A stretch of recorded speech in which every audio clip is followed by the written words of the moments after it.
Ce qui va se passer, c'est que SpaceX va envoyer, on va dire, un Starship qu'on appelle Cargo, par exemple. Donc on envoie un Starship Cargo qui va décoller. Lui, le booster va revenir sur Terre. On va lui remettre un autre Starship qui lui sera un Starship ravitailleur, donc rempli de carburant et qui aura pour rôle, j'ai pas de maquette de Starship, mais en gros ils vont venir se coller côte à côte comme ça, ventre à ventre normalement. Bon, on verra si ça changera.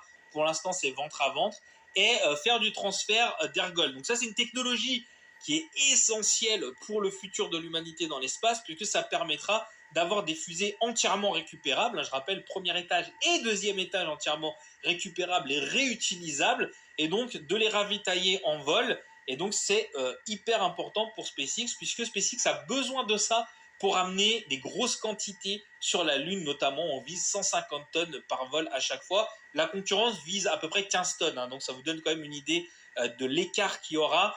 Bien sûr que si vous voulez construire une base lunaire permanente, vaut mieux emmener 150 tonnes à chaque fois que d'emmener 10 tonnes par 10 tonnes. Voilà, les maths, vous ferez les maths. Mais donc le transfert cryogénique qui va permettre ce phénomène incroyable. On va commencer à scaler, on va commencer à augmenter nos capacités